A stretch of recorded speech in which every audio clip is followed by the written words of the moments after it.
नमस्ते, मेरा नाम है धर्मेंद्र और आप देख रहे हैं आधा साहित्य आधा मीडिया। आज की चर्चा हम करने वाले हैं मौजूदा हालात को लेकर, जो छात्रों के साथ जो बर्बरता की गई, एनटीपीसी या आरआरबी को लेकर जो भी समस्याएं जो उत्पन्न हो रही हैं देश में, इसके लिए दो लोग हमारे साथ जुड़े हैं जो कि सीनियर छात्र हैं। मैं आप इन दोनों का परिचय आप सबसे करा दूं। पहले छात्र जो जुड़े हैं विकास सिंह गौतम, जो कि जेएनयू से रिसर्च स्कॉलर हैं और साथ में ही ये एक शानदार उपन्यास के लेखक हैं। इन्होंने बीए ऑनर्स लिखा है। और दूसरे कॉलर जो हमारे साथ जुड़े हैं फयाज हुसैन जी, इन्होंने भी अभी हाल ही में इनकी पीएचडी कंप्लीट हुई है मुस्लिम अलीगढ़ यूनिवर्सिटी से, और ये भी उपन्यासकारी हैं। लेखन शैली में अभी कुछ दिन मतलब कुछ महीने या कुछ साल पहले आए हैं। इन्होंने भी एक शानदार उपन्यास लिखा है डिसीजन, मोहब्बत या मजहब।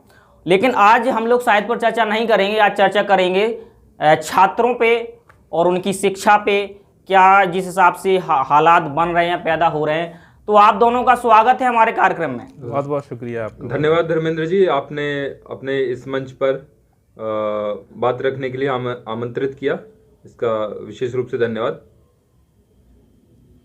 जी। तो आप सबको पहले हम अवगत करा दें कि जो आप जो चर्चा करने वाले हैं वो पहला तो बेसिकली एनटीपीसी को लेके करने वाले हैं, और दूसरी जब चर्चा करेंगे वो करेंगे ग्रुप डी को लेकर, जो कि आरआरबी का ही एक दूसरा पार्ट है एनटीपीसी के बाद जो आता है। तो पहले तो आप सबको पता होगा, आप सोशल मीडिया से सब लोग, आप दोनों लोग या कहेंगे पूरा देश ही जुड़ा हुआ है। तो आप कोशिश करिए कि 30 सेकेंड में आप अपना पॉइंट ऑफ व्यू रखने की कोशिश करिए कि क्या है, फिर क्वेश्चन पुट अप करते हैं। तो विकास जी आप शुरू करिए।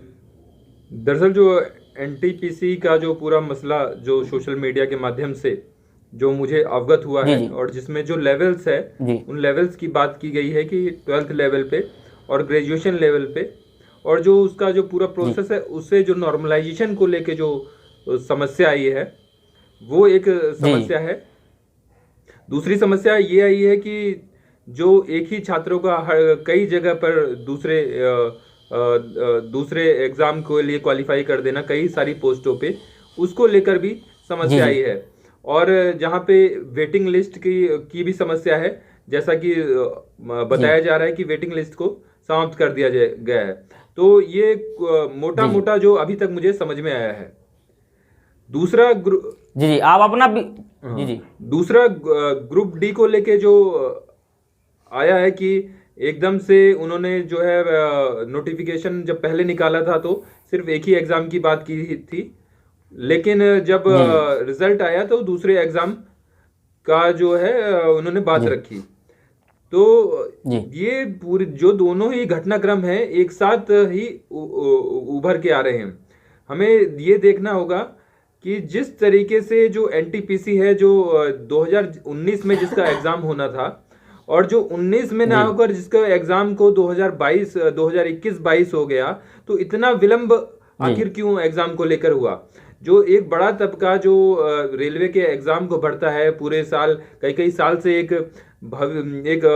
बचपन से ही सपना लेके चलता है कि हम रेलवे में जॉब करेंगे, तो जो इतना विलंब है एग्जाम को लेकर, वो ये विलंब क्यों है, एक मुझे जो समझ। चलिए आपने अपनी बात रखी। अब फयाज जी आपको कितनी जानकारी है इस बारे में? मैंने जितना सुना और समझा है, मैं यही कहूँगा कि सरकार की जो मुख्य समस्या है वह है कि नीतिगत पंगुता और क्रियान्वयन की पंगुता दिखाई पड़ रही है मुझे पूरे तरीके से।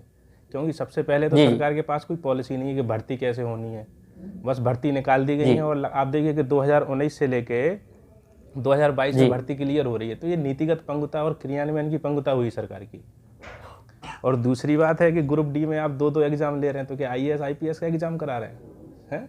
भाई भारत का जो सर्वोच्च एग्जाम है सिविल सेवा एग्जाम, उसमें त्रिस्तरीय एग्जाम होता है, त्रिस्तरीय परीक्षा होती है। आप ग्रुप डी के लिए दो एग्जाम ले रहे हैं, तो मतलब सरकार का कोई विजन नहीं है, कोई दृष्टिकोण नहीं है, कोई अप्रोच नहीं है एग्जाम की। फॉर्म निकल गए हैं, बच्चों ने भर दिए हैं, एग्जाम हो जा रहा है, बच्चे 2-3 साल इंतजार कर रहे हैं। उसके बाद भी जब नोटिफिकेशन में जो नहीं लिखा है और उसके बाद अलग से नोटिफिकेशन निकाल रहे हैं आप। भाई नोटिफिकेशन मतलब क्या होता है कि एग्जाम होने से पहले जो हुआ है उसी के आधार पर आप एग्जाम लें। ऐसा नहीं होता है कि आप लगातार नोटिफिकेशन बदलते रहें कि अब ऐसा होगा वैसा होगा, ज़्यादा बच्चे आ गए तो ऐसा होगा। अगर ऐसा है तो आप पहले से क्लियर करें। क्या है कि बच्चों के दिमाग में एक सोच होनी चाहिए कि हमें एग्जाम ऐसे ऐसे देना है। अब सोचिए आप कि ग्रुप डी का बच्चा कह रहा है कि उसे 2 बार मुख्य परीक्षा भी देनी पड़ेगी। तो मुख्य परीक्षा तो ग्रुप सी से अभी खत्म की है सरकार ने, है, और आप ग्रुप डी में मुख्य परीक्षा ले रहे हैं, इंटरव्यू ले रहे हैं। तो ये बहुत ही मतलब कुल मिला के यही है कि नीतिगत और क्रियान्वयन का अभाव है सरकार में, कोई विजन, कोई दृष्टिकोण नहीं दिख रहा है इस एग्जाम को लेकर। जी, आप दोनों ने अपनी बात रखी, तो मतलब जो समस्या है एग्जाम को लेकर आरआरबी की या जो रेलवे विभाग की जो भी समस्याएं, ये मतलब इन पे डिस्कस ये हुआ कि समस्याएं हैं क्या। तो अब हमें चर्चा करनी है कि इनका सॉल्यूशन क्या हो सकता है, और ये गलतियां हुई कैसे। और आप सबको, आप दोनों एक ऐसी यूनिवर्सिटी से दोनों जुड़े हुए हैं, जैसे कि फयाज जी आप अलीगढ़ यूनिवर्सिटी से, जो एक विवादों का एक वो भी केंद्र रहा है, और जेएनयू की तो बात ही क्या कहें। आप दोनों को क्या पता है कि सोशल मीडिया पे इस आंदोलन को जेएनयू से जोड़ा जा रहा है और मुस्लिम अलीगढ़ यूनिवर्सिटी से जोड़ा जा रहा है? आप विकास जी, आपको जानकारी है? छात्र कहीं का भी हो, अगर छात्र से संबंधित मुद्दे होंगे तो चाहे जेएनयू का छात्र हो या एमयू का छात्र हो या बीएचयू का छात्र हो या इलाहाबाद का छात्र हो, तो उसके अंदर एक जागृति रहती है विषय को लेके और मुद्दों को लेके। जैसे ही रेलवे का और एनटीपीसी का जितना भी ये माहौल चल रहा है उसके बारे में जैसे ही सूचना हुई, तो यहाँ पर भी छात्रों ने अपना रोष प्रकट किया कि किस तरीके की अनियमितताएं रेलवे बोर्ड के द्वारा की जा रही है। दूसरी बात हमें ये देखनी पड़ेगी कि आप एक इलिटिज्म को देख लीजिए यहाँ पर, जैसा कि हमारे मित्र ने अपनी बात को रखा कि एक तरफ होता है आईआईटी का वो एग्जाम जो होता है ट्रिपल ई, जो जितने भी इंजीनियरिंग एग्जाम होते हैं और नीट के एग्जाम होते हैं, एनटीए के जितने भी एग्जाम होते हैं, और तो ये सारे जितने भी एग्जाम हैं इन्हें नहीं रोका गया, इनके सारे एग्जाम करा लिए गए। वहीं दूसरी ओर जब बात ग्रुप सी और ग्रुप डी की आती है तो उसमें इतना विलंब क्यों? एक मूल प्रश्न उठता है, इसमें इतना विलंब क्यों? एक तरफ आप 2 तरीके के लेवल के एग्जाम हो गए, यूपीएससी के सारे एग्जाम हो गए, एसएससी के कुछ एग्जाम हो गए, वो भी समय पर हो रहे हैं। लेकिन जब आरआरबी की बात आ रही है, एनटीपीसी की बात आ रही है, तो इन एग्जामों में इतना विलंब क्यों? क्या ये अलग तरीके का एलिटिसिज्म नहीं है? क्या ये छात्रों के साथ अलग तरीके का भेदभाव नहीं है? तो आपको क्या लगता है इसकी जिम्मेदार कौन, मौजूदा सरकार है या इनके जो अफसर हैं, यानी कि जो संबंधित विभाग है, रेलवे विभाग? दरअसल मंत्री क्या है, मंत्री को कोई भी मंत्रालय दे दिया जाए 6 महीने बाद उसका मंत्रालय बदल जाता है, तो उसे जहां तक मुझे लग रहा है कि उसे मूलभूत चीजों से अवगत वो कम है। लेकिन जो अधिकारी हैं यहाँ पर पूरी तरीके से मैं इस पूरी प्रक्रिया में अधिकारियों को जिम्मेदार मानता हूँ कि उनके पास एक विजन की कमी है, उनके पास एक एग्जीक्यूटिव कोई फॉर्मूला नहीं है, कोई विजन नहीं है, जिस वजह से ये अनियमितताएं हो रही हैं। तो पूरी तरीके से मैं इस पूरे प्रकरण पर ब्यूरोक्रेसी जो अफसरशाही है जो रेलवे विभाग में है उसको मैं दोष देना चाहता हूँ। जी, आपने बात सही कही है विकास जी, लेकिन जहाँ तक हमारी नॉलेज में या सूत्रों से जो हमें जानकारी मिली है उस बात की हम पुष्टि तो नहीं करते हैं कि प्राइवेटाइजेशन होने के बाद क्या हुआ कि 2019 में जब निकाली गई थी वैकेंसियां, उस समय कहा जा रहा है कि उस समय क्या था कि जो वो सेक्टर था वो प्राइवेटाइजेशन के अंडर में नहीं आया था, बट लेकिन अब माना जा रहा है कि वो अब सेक्टर प्राइवेटाइजेशन के किसी कंपनी को टेंडर दे दिया गया है। तो अब समझ में ये नहीं आ रहा है सरकार को कि उनमें हम भर्तियां कैसे करें। तो ये बहाने बना रही है सरकार कि भाई अब ऐसा कर लेंगे, कम बच्चे सिलेक्ट होंगे तो उसी हिसाब से हमें ज़्यादा लोगों को उसमें नौकरी नहीं देनी होगी, क्योंकि अब वो तो जो नई वैकेंसी जो निकालेगी, जिस कंपनी के पास टेंडर होगा वो अपने हिसाब से लोगों को रखेगी। तो इसमें आपको कितनी जानकारी है, क्या ये बात कितनी सही सिद्ध होती है? मुझे समझ में आ रहा है, और जैसा कि नोटिफिकेशन अगर आरआरबी निकाल रही है और एनटीपीसी निकाल रही है जी। तो पर्टिकुलर जितने भी रिक्रूटमेंट हैं 34,000 जैसा भी बताया गया कि जितना भी पर्टिकुलर कोई भी नंबर हो उसमें एक तो एग्जाम समय पे हो। मेरा सीधा सीधा कहना है कि अगर कोई भी एग्जाम निकाला जाए, कोई भी परीक्षा निकाली जाए किसी भी भर्ती को लेके, तो उसे एक सही समय पर उसके एग्जाम करा लिया जाए, और दूसरा जो परिणाम का जो भाग होता है उसे भी सही समय पर करा लिया जाए। अगर ये दोनों चीज ठीक हो गई तो आगे इस तरीके की समस्याएं नहीं होंगी। लेकिन जो विलंब है 3-3 साल 4 साल 5-5 साल 6-6 साल लग जाता है, उससे छात्रों में वो रोष उत्पन्न होता है, और वो रोष उत्पन्न होना स्वाभाविक है। जी जी। फयाज जी, आपने भी पूरा प्रकरण आप देख ही रहे होंगे, तो आपको कहाँ लगा कि सरकार ने जो गलतियां की हैं इनको अगर इस तरीके से करती तो शायद ये गलती ना होती? जैसे कि मेरा क्या कहेंगे जैसे इसमें? मेरे दोस्त ने कहा कि जो है कि मंत्री या सरकार का कोई उत्तरदायित्व नहीं होता है, अधिकारियों का होता है। जी जी। तो मैं बताऊंगी, इस देश में जो नौकरशाही होती है वो मंत्रियों और हमारे प्रधानमंत्री के पीछे ही छुपी रहती है, ठीक है, क्योंकि अधिकारियों को कोई उत्तरदायित्व नहीं होता है, उनकी कोई रिस्पॉन्सिबिलिटी नहीं होती है। आज तक नहीं देखा आपने किसी अधिकारी को इस्तीफा देना पड़ा। तो चूंकि सामूहिक उत्तरदायित्व है, जो संसदीय व्यवस्था है वो भारत में पाई जाती है, तो ये पूरी उत्तरदायित्व जो है वो मंत्री पे ही जाता है, क्योंकि कोई भी मंत्री हो या देश का कोई भी मुखिया हो, उसकी कार्यशैली से ही अधिकारियों की कार्यशैली निर्धारित होती है। तो ये जिम्मेदारी तो पहले तो सरकार की है कि वो असफल है इस मामले में, पहली बात।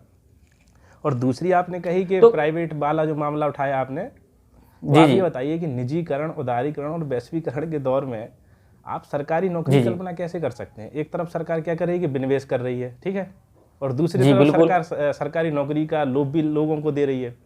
तो ये दोनों विरोधाभासी बातें हैं अपने आप में। अब वो अलग बात है कि हमारे देश के जो बच्चे हैं या जो भी स्टूडेंट्स हैं वो पढ़ते तो हैं, लेकिन पढ़ाई के साथ साथ वो चीज़ों को समझते नहीं हैं।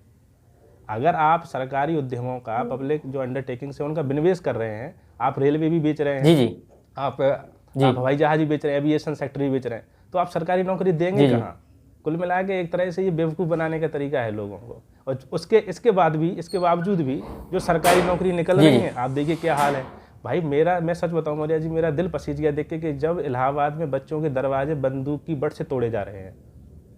जी, वो सबने देखा, वो मतलब अपने आप में कितनी भयानक और दर्दनाक घटना है, कितनी दुखद करने वाली घटना है कि कोई भी देखेगा तो कहीं का भी विद्यार्थी हो, चाहे जेएनयू का हो या अलीगढ़ का हो, वो अपने आप को देख रहा है उन विद्यार्थियों में कि काश हमारे साथ ऐसा होता। और जैसे कि हमारे मित्र ने एक बात उठाई थी कि हकीकत है कि यूपीएससी देखिए, आप पीसीएस के एग्जाम देखिए, वो समय पे हो जा रहे हैं। अभी इस बार यूपीएससी ने मेंस का एग्जाम लिया है, अभी खत्म हुआ है कुछ दिन पहले, उसके लिए कोविड नहीं था। और मंत्री जी का मैंने भाषण सुना, वो कह रहे हैं कि कोविड की वजह से हमें इतना समय लेट होना पड़ा, 3 साल। तो फिर यूपीएससी की 3 भर्तियां कैसे हो गई इस बीच में? तो ये सारे मुद्दे हैं जो कि एक दूसरे से जुड़े हुए हैं और सरकारें उदासीन हैं बहुत सारी चीज़ों को लेके सरकारें, तो इस पर गौर करना चाहिए सब मिलकर। जी। तो विकास जी, जैसे आपने फयाज जी को सुना है, इन्होंने कहा है कि कहीं ना कहीं सरकार का बहुत बड़ा रोल है इस इतनी बड़ी गलती में, तो क्या आप इसे मानते हैं? देखिए, सरकार जो कर रही है और उसके जो अधिकारी जो कर रहे हैं, उसमें प्रॉपर जो है एक कम्युनिकेशन होना चाहिए। और गलती कहाँ आई, इस समय हम दोषारोपण की स्थिति में हो सकते हैं, लेकिन हमें ये देखना पड़ेगा कि गलती कहाँ है। गलती, जैसा कि मेरे भाई ने बोला कि प्राइवेटाइजेशन और सारी चीज़ें, वो सारी चीज़ें चल रही हैं, जैसा भी जो भी विषय है। लेकिन मेरा ये कहना यहाँ पे सिर्फ इतना है कि कम से कम जितनी भर्ती आई हैं उनका क्रियान्वयन सही तरीके से हो, उनका जो है उनकी भर्ती की प्रक्रिया सही तरीके से सही समय पे हो, ताकि छात्रों में जो विरोध की भावना है वो ना हो। और आगे से जब भी कभी भर्ती निकालें तो उसका एक समय तय कर दिया जाए कि 1 वर्ष में, 1.5 वर्ष में हम इस भर्ती प्रक्रिया को पूरी कर लेंगे, चाहे सरकार कोई भी हो। छात्र पहले छात्र है और छात्र देश का भविष्य है। जी जी जी। और जैसे जिस हिसाब से छात्र उग्र हुए हैं, पटना का आपने राजेंद्र टर्मिनल की जो वीडियो जो आपके पास पहुंची होंगी, ट्रेनों को जलाया गया, कहीं ना कहीं उसको भी अब दूसरा ही मोड़ दिया जा रहा है। अब ये अभी तक जांच में सामने नहीं आया कि वो छात्रों ने किया है कि दूसरी पार्टियों के द्वारा, कुछ कार्यकर्ताओं द्वारा किया गया है। तो इसमें आपको क्या लगता है कि क्या वास्तव में छात्रों की इसमें गलतियां रही हैं कि उन्हें पुलिस रोक नहीं पाई सही तरीके से? देखिए, इस तरह के किसी भी आंदोलन में हमेशा असामाजिक तत्व होते हैं जो कहीं ना कहीं आंदोलन की दिशा को भटकाने का प्रयास करते हैं।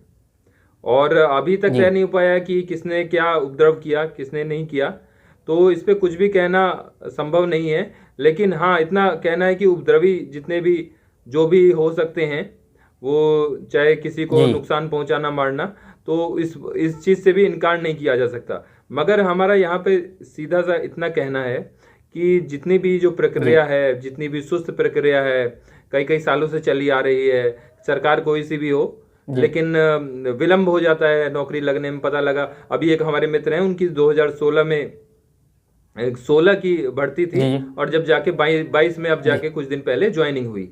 तो ये इतना विलंब क्यों है? मेरा मूल प्रश्न, कोई सरकार चाहे कोई भी हो, मेरा मूल प्रश्न ये है कि इस प्रक्रिया में जहां पर एक तरफ जो इलीट जो एग्जाम्स हैं उनकी प्रक्रिया 1-1 साल के अंदर हो जाती है, लेकिन जो ग्रुप सी हो गया, ग्रुप डी हो गया, उनमें इतना विलंब क्यों लगता है? मेरा मूल प्रश्न यहाँ पर है। और छात्रों का गुस्सा भी होना स्वाभाविक है कि इतना विलंब क्यों। ये बात आपने कही, और फैज जी जैसे छात्र भी कह रहे हैं कि जैसे आपने कहा था कि जब सारा प्राइवेटाइजेशन की ओर दौड़ में हर चीज़ चल रही है तो वो वैकेंसियाँ निकालते हैं और छात्र इंतजार करते हैं, एग्जाम देते हैं, फिर पता नहीं उस समय तक उनका सिलेक्शन हो पाता है कि नहीं हो पाता है। लेकिन छात्र भी ये कह रहे हैं कि साहब कोई प्रेस कॉन्फ्रेंस करके ये कह दें कि ये हमारी औकात से बाहर है और हम आपको रोजगार नहीं दे पाएंगे, तो एक छात्र कह रहे हैं कि हम अपना घर लौट जाएंगे, वापस लौट जाएंगे, जो भी मजदूरी होगी और जो भी हमारे घर का काम होगा हम वो करेंगे। तो आपको क्या लगता है कि सरकार इस पे मतलब उसे कॉन्फ्रेंस करके वो ये कहना चाहिए? असल में क्या है कि मुद्दा ये ग्रुप डी का है, लेकिन हमें जब छात्र आंदोलन की बात आती है, छात्रों के हित की बात आती है, तो समग्र दृष्टिकोण से हमें पूरे मुद्दे को समझना होगा। देखो, सरकार एक तरफ प्राइवेटाइजेशन कर रही है, ठीक, और एक तरफ सरकार कह रही है कि हम स्वरोजगार देंगे, और एक तरफ सरकार कह रही है कि निजी क्षेत्र में नौकरी पाइए आप। भाई एक वर्ष में लगभग 1 करोड़ युवा जो है स्नातक होकर निकलता है, जिसमें से मुश्किल से 1% को सरकार नौकरी देती होगी, और निजी क्षेत्र कह रहा है कि 1 से 2% मेरे योग्य है, 1 करोड़ का 1 से 2% मेरे योग्य है बस केवल, बाकी 98 और 97% उनके योग्य ही नहीं है। तो जो 98 और 97% है आप स्वरोजगार दे रहे हैं, तो स्वरोजगार क्या है? भाई आप कह रहे हैं कि हम स्किल डेवलपमेंट करेंगे, तो स्किल डेवलपमेंट सरकार का काम होता है। ये मैं बहुत जगह सुनता हूँ चीज़ों को कि लोग कहते हैं स्वरोजगार करिए, तो स्वरोजगार के लिए आपको कौशल तो होना चाहिए आपके पास, तो कौशल प्रदान करना सरकार का काम है। अब कौशल प्रदान करने में सरकार क्या कर रही है, ये भी एक बड़ा मुद्दा है। तो इन सारे मुद्दों के समग्रता के साथ हमें इस बिंदु पर डिस्कस करना चाहिए कि असल में जो 97 नहीं सरकार कर रही ना, कौशल विकास योजना चला के लोगों को स्किल डेवलपमेंट के कोर्स करा रही है। कौन से कोर्स? जैसे 2-7 कोर्स का नाम आप बताइए मुझे। जैसे यही हुआ आपके वेल्डिंग वायर का काम हुआ, इलेक्ट्रीशियन का काम हुआ, कारपेंटिंग का काम हुआ, कर चुका है, एमए कर चुका है, वो वेल्डिंग करेगा जाके ट्रैक्टर के टायर की और ट्रैक्टर की ट्रॉली की। ये किस नहीं तो सरकार तो वैसे भी कहती है कि कोई भी काम छोटा नहीं होता। बिल्कुल हकीकत। तो पकौड़े बेचिए, फिर सरकार तो यही कह रही है कि आप पकौड़े बेचिए, आप हलवा तलिए बैठ के। तो फिर आप कोर्स क्यों चला रहे हैं? बीए, एमए, पीएचडी बंद कर दिए सारे कोर्स। जब आपके पास इन कोर्सों के लिए नौकरी नहीं है और इन कोर्सों से कोई कौशल नहीं है, तो आप कोर्स बंद कर दीजिए। आप क्यों बेवजह बच्चों के दिमाग में बैठा दिए कि मैं डॉक्टरेट हो गया हूँ, मैं पीएचडी हो गया हूँ, लेकिन बेरोजगार हूँ? तो आप सोचिए ना, कितनी अजीब सा माहौल बना हुआ है पूरी व्यवस्था में। कोई सोच नहीं है, कोई दूरदर्शिता ही नहीं है किसी के पास, बस चल रही है व्यवस्था। अब आप बता रहे हैं कि वेल्डिंग, अब वो क्या करते हैं कि अगर कोई व्यक्ति ईंट का काम करता है तो ईंट का सर्टिफिकेट दे रहे हैं वो उसे, कौशल कार्यक्रम, राष्ट्रीय कौशल विकास कार्यक्रम जो है। अब बताइए, वो ईंट में पहले से ईंट रख रहा है, तो क्या नए तरीके से ईंट रखने लगेगा वो, या उसे अमेरिका में उस सर्टिफिकेट से रोजगार मिल जाएगा? तो मतलब कि कुल मिला के बेवकूफ़ बनाने के तरीके हैं। पूरे समस्या को हमें एक समग्र रूप से समझना होगा। इसके लिए एक नया ढांचा और नया प्रारूप तैयार करना होगा। कैसे हमारे देश का जो मानव संसाधन है, छात्र क्या है, मानव संसाधन है, जैसे हम भार कहते हैं, इसको मानव संसाधन बनाने का जो उत्तरदायित्व है वो सरकार पे होता है। तो सरकार को ये प्रारूप सामने आगे रखना चाहिए कि हम ऐसे ये हमारा ढांचा है, ये पूरा खाका है, और इस हिसाब से हम आपका विकास करेंगे, और इस हिसाब से कौशल विकास होगा। 2-4 योजनाएं चला देने से मुझे नहीं लगता है कुछ सुधार होगा व्यवस्था में, क्योंकि आप देखिए लगातार सिस्टम वही चल रहा है, और बेरोजगारी तो हद पार कर चुकी है, वो तो आपको भी पता होगा। तो मैं कह रहा हूँ पूरी समस्या को समग्रता के साथ समझा जाए, और उसी समग्रता के साथ उसका समाधान ढूंढने का भी प्रयास सरकार को करना चाहिए। जी।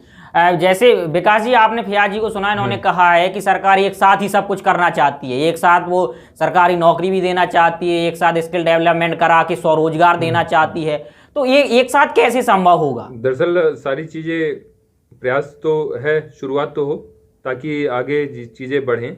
और आप भी समझ सकते हैं, सभी लोगों को सरकारी नौकरी देना मुझे नहीं लगता संभव हो पाएगा कि इतनी बड़ी पॉपुलेशन में। बिल्कुल नहीं। लेकिन एक चीज को मैं बार बार, जब ये पूरी चर्चा प्रारंभ हुई, तो मैं एक ही चीज को कह रहा हूं कि कम से कम जितना सरकारी रोजगार है उसका क्रियान्वयन ठीक तरीके से हो जाए तो फिर भी जो है लोगों में काफी, छात्रों में काफी संतुष्टि होगी। कम से कम वो जो जितना रोजगार उपलब्ध है उतना ही लोगों को हो जाए तो एक परिवार में अगर एक व्यक्ति अगर सरकारी नौकरी कर लेता है तो उसका घर भी ठीक तरीके से बसर हो जाएगा। तो सबको संभव नहीं होगा देना, लेकिन जितना उपलब्ध है उतना तो कम से कम उसको क्रियान्वयन ठीक तरीके से किया जाए।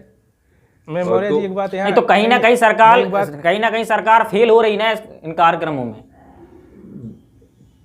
पूरा सभी को कहना इसमें एक ही इंस्टीट्यूशन को कहना ठीक नहीं रहेगा। सबके सब अधिकारी मैं तो खासकर अधिकारियों को ही, रेलवे बोर्ड को ही मुख्य रूप से इसका दोषी मानूंगा, जो इस पूरी अव्यवस्था के लिए है कि अभी तक वो एकदम सबसे पुराना इंस्टीट्यूशन होने के बावजूद भी अभी तक इतनी लापरवाही क्यों देखने को आई है कि एक एग्जाम और भर्ती जो है सही तरीके से नहीं करा पा रहे हैं वो लोग। नहीं, वो बात ठीक है। अगर जैसे ये तो सेंट्रल की बात है, अगर स्टेट पे आते हैं तो उत्तर प्रदेश का भी आपने देखो यूपी टेट का माहौल देखा होगा। तो कई ऐसे मौजूदा सरकारें लोग इसलिए रुष्ट हैं मौजूदा सरकार से कि चाहे वो स्टेट की या सेंट्रल की हो। लोगों का कहना यह भी है कि क्या इससे पहले जॉबें नहीं लगती थी, इससे पहले नौकरियां नहीं लगती थी, ये समस्याएं पहले तो कभी आई नहीं। बिल्कुल ठीक कहा। जहां तक मुझे जब से मेरी चेतना का विकास हुआ है और तब से मुझे जो एक मोटा दिख रहा है कि सरकार कोई सी भी हो, भर्ती प्रक्रिया में विलंब लगता ही है। आपने देखा होगा कि 2000 अभी जो 69,000 की वैकेंसी है, ये कब की वैकेंसी है? जी, ये कब की वैकेंसी है आप बताएंगे थोड़ा? 4 साल प्लस हो गया टाइम कम से कम। हाँ, तो अब ये विलंब क्यों हो रहा है? ये पिछली सरकारों में विलंब था, ऊपर से जो धांधली हो जाती है एग्जाम को लेकर, और फिर जो अगर बचा कुचा कहीं भी हो भी जाता है तो 2-2, 3-3, 4-4 साल तक कोर्ट में लंबित विषय चलता है। तो मेरा यहाँ पर सिर्फ इतना सा कहना है कि आखिर ये भर्ती प्रक्रियाएं क्यों नहीं कोई स्टेट की गवर्नमेंट, क्यों नहीं कोई किसी भी स्टेट की गवर्नमेंट क्यों इस मसले को संज्ञान में नहीं लेने देती है कि भर्ती प्रक्रिया समय पर कराई जाए, जिससे छात्रों का समय बचे और उनका भविष्य जो है ठीक रूप से सुचारू रूप से चले। लेकिन हमें देखने में आता है कि एक मान लो एक कोई भर्ती 2016 में आई, उसका फाइनल रिक्रूटमेंट होते 2022 आ गया, 2023 आ गया, तो पता लगा उस अभ्यर्थी का जो गोल्डन पीरियड था वो जो एज का चला गया। 25 से उसने स्टार्ट किया, 32 साल हो गई। 69,000 में भी काफी लोग को काफी समय चला गया सिर्फ इसी आस में कि कब सरकारी नौकरी लगेगी या कब उनकी भर्ती होगी। तो जो इतना विलंब है भर्ती प्रक्रिया को लेकर, ये कहीं ना कहीं छात्रों में जो है रोष का भाव प्रकट करता है कि आखिर ये विलंब क्यों हो रहा है, चाहे सरकार वैसी भी हो। लेकिन और सबसे महत्वपूर्ण बात यह है कि अभी तक हम कोई भी ऐसा सिस्टम नहीं बना पाए हैं जिससे हम ऐसा कोई भी सरकार हो ऐसा सिस्टम नहीं बना पाई है जिससे ये लगे कि कोई भर्ती प्रक्रिया जो स्टेट में है वो समय पर निपटा ली जाए। अगर मान लीजिए एग्जाम समय पे हो जाता है तो कोर्ट में मसला चला जाता है, कोर्ट में मसला चला जाता है तो कई बार होता है कि परीक्षाएं रद्द हो जाती हैं, फिर दोबारा से होता है। तो ये जो है एक लॉन्ग प्रोसेस हो गया है और इसलिए कई लोग अभ्यर्थी क्या है छोड़ ही देते हैं और अपने अन्य कार्यों में लग जाते हैं। जी, तो मोरल ऑफ द चर्चा मतलब ये निकलता है कि जो भी गलतियां अभी हुई हैं या इससे पहले हुई हैं वो एक सरकार की नहीं है, या ये नहीं कह सकते कि ये सारी गलतियां मौजूदा सरकार की। हाँ, ये इस समय हुआ है तो कह सकते हैं कि ये मौजूदा सरकार की गलतियां रही हैं, इससे पहले जो गलतियां हुई हैं वो किसी दूसरी सरकारों की रही होंगी।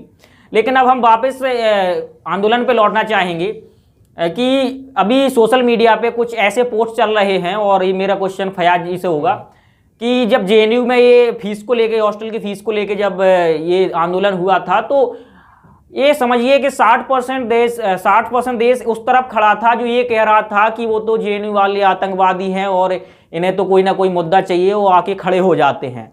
और अब ये पोस्ट उसी एवज में ये पोस्ट डाली जा रही है। तो अगर जेएनयू वाले उस समय गलत थे तो इस हिसाब से एनटीपीसी आरआरबी वाले भी गलत ही होंगे। अगर वो गलत थे, अगर अपनी बातों को लेके, अपनी मुद्दों को लेके अगर वो आंदोलन कर रहे थे, अगर ये आंदोलन कर रहे हैं तो ये भी गलत है। तो आप इसको किस हिसाब से देखते हैं? देखिए, जो पूरा जेएनयू का जो पूरा मुद्दा था वो फीस को लेके, और सबसे मैं पहले भी जब हमारी चर्चा आरंभ हुई तो मैंने पहले भी कहा कि छात्र का कोई भी मुद्दा हो, वो छात्र चाहे एएमयू हो, चाहे जेएनयू हो, चाहे बीएचयू हो, चाहे भारत के किसी भी कोने में यूनिवर्सिटी हो, वो अपने आप से कनेक्ट करके देखता है। जब जेएनयू में आंदोलन हुआ तो उसका पूरे भारत में एक तरीके से विरोध, पूरा जो फीस को लेके विरोध देखने को मिला कि जो कई लोगों ने आंदोलन के समर्थन में बोला कि जो फीस है वो नहीं बढ़नी चाहिए, तो इसका रिजल्ट ये था कि देश भर के कई शिक्षण संस्थानों में फीस को लेके जो है विरोध शुरू हो गया।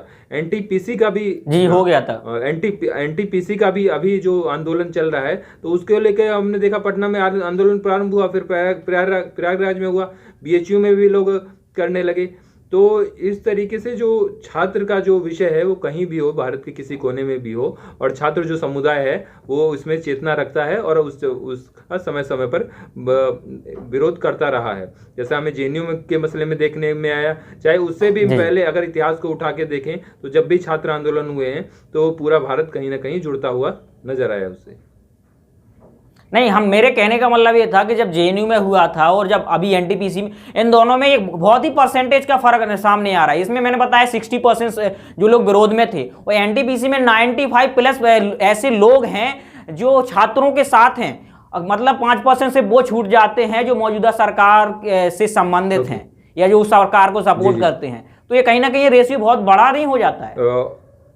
बड़ा हो रहा है। दरअसल जैसे जैसे जो लोगों को समझ में आ रहा है वैसे वैसे छात्र जुड़ रहे हैं। जब हमें सोशल मीडिया के माध्यम से पूरा प्रकरण समझ में आया तो वैसे ही जेएनयू में भी पूरे एनटीपीसी वाले मसले को लेके, आरआरबी वाले मसले को लेके और छात्रों का समर्थन किया गया, और उनके समर्थन में सोशल मीडिया पे प्रेस रिलीज के माध्यम से जो है पोस्ट लिखे गए। तो जैसे जैसे लोगों में जागरूकता हो रही है आंदोलन को लेके, और जो अनियमितताएं रेलवे बोर्ड और एनटीपीसी के द्वारा जो की गई उसको लेके, वैसे वैसे छात्र समर्थन कर रहे हैं उन छात्रों का भी। वैसे कार्यक्रम अब अंतिम पड़ाव पर है, लेकिन कंक्लूजन पे पहुंचने से पहले हम फयाज जी से हमारा सवाल यही है कि आपके हिसाब से क्या मतलब जो गलतियां हुई हैं उनको किस प्रकार से सुधारा जा सकता है? फयाज जी सुन पा रहे हैं? क्या सवाल था आपका? मैंने ये कहा है कि जैसे जो गलतियां हो गई हैं, हालांकि सरकार नहीं मान रही है कि उनकी कोई गलतियां हैं, ना रेल मंत्री ने माना है कि उनकी गलतियां, लेकिन अगर स्टूडेंट तौर पे आप सब देखें कि ये गलती हुई है, बहुत बड़ी गलती हुई है, तो किस हिसाब से इसको सुधारा जा सकता है? देखिए, सुधारने के लिए ज़्यादा कुछ करने की आवश्यकता नहीं है। अगर सरकार समय पे सारी चीज़ें करे और छात्रों को ध्यान में रखे। असल में सरकारें को दिमाग में जब ये बैठ जाता है ना कि हमें कुछ करने की आवश्यकता नहीं है और हमारा वोट बैंक पक्का हो चुका है, तो सरकारें निष्क्रिय हो जाती हैं।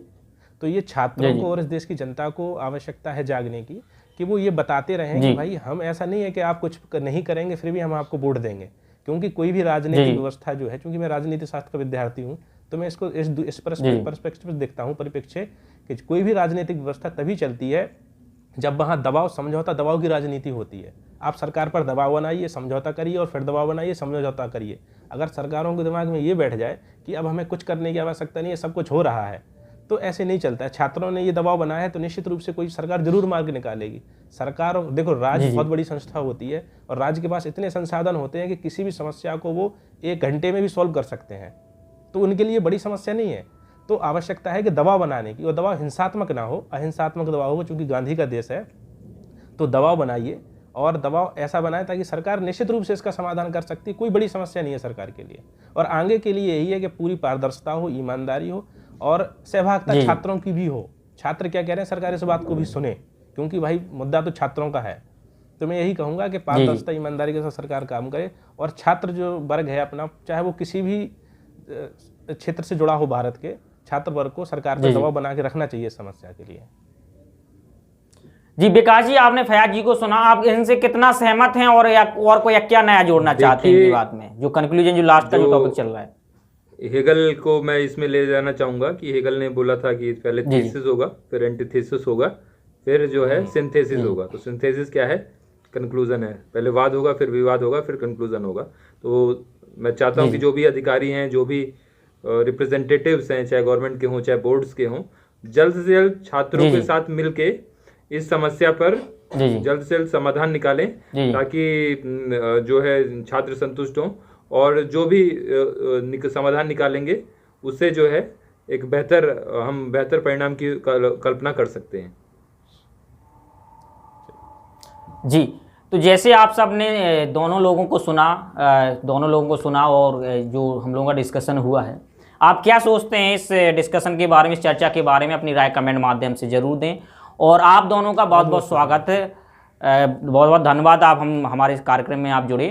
धन्यवाद आपका भी कि धन्यवाद आपने आपका हमें इस मंच पर आमंत्रित किया। आपका बहुत बहुत बहुत धन्यवाद। आधा साहित्य आधा मीडिया, बहुत आभार आपका कि आपने बुलाया। शुक्रिया सर। जी जी जी सर, धन्यवाद।